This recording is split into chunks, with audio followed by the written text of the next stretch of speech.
ప్రశాంత్ కిషోర్ ఆంధ్రాలో ఏం మ్యాజిక్ చేశాడు? గత 2 ఏళ్లుగా ఎన్నో ఇబ్బందులను ఎదుర్కొని ఎన్నో ప్రయోగాలు చేసి ఎన్నో సలహాలు ఇచ్చి ఫైనల్గా ఏం చేశాడు? పోలింగ్ ముగిశాక వైసీపీ అధినేత జగన్కు ఏం చెప్పారు? అంతా ఆసక్తికరం. గతంలో ప్రధాని నరేంద్ర మోడీని దేశ పీఠంపై కూర్చోబెట్టేందుకు బీహార్లో నితీష్కు అధికార పగ్గాలు దక్కేందుకు తన ఇండియన్ పొలిటికల్ యాక్షన్ కన్సల్టెన్సీ సంస్థ ద్వారా పనిచేసి విజయం సాధించిన ప్రశాంత్ కిషోర్ గత 2 ఏళ్లుగా జగన్ కోసం పనిచేస్తున్నాడు. ఏప్రిల్ 12న వైఎస్ జగన్తో ప్రత్యేకంగా భేటీ అయిన ప్రశాంత్ కిషోర్ ఒక కవర్లో నియోజకవర్గాల వారీగా ఓటు పర్సంటేజ్తో సహా నివేదికను అందించాడు.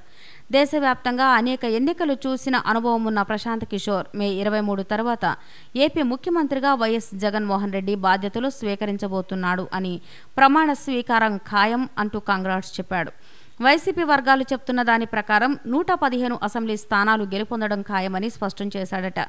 తెలుగుదేశం 59 స్థానాలకే పరిమితం అవుతుందని, జనసేన 1 స్థానానికే పరిమితం అవుతుంది అని నివేదికలో పేర్కొన్నారు.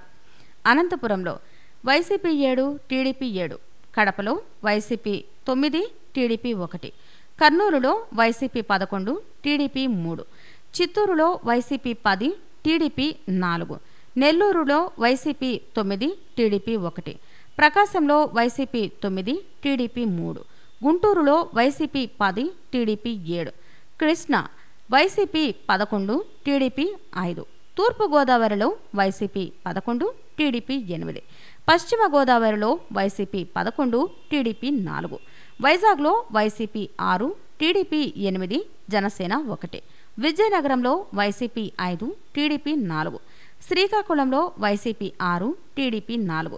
ఖచ్చితమైన సర్వేలు చేసిన రికార్డు ఉన్న ప్రశాంత్ కిషోర్ లెక్కలు ఈవీఎంలలో ఉన్న లెక్కలు ఒకే రకంగా ఉంటాయా లేదా అన్నది మే 23న తేలనుందని రాజకీయ విశ్లేషకులు చెప్తున్నారు. ఈ వీడియో కనుక మీకు నచ్చినట్లయితే లైక్ చేయండి, షేర్ చేయండి. ఇలాంటి లేటెస్ట్ వీడియోస్ కోసం మా ఛానల్ని సబ్స్క్రైబ్ చేసుకోండి.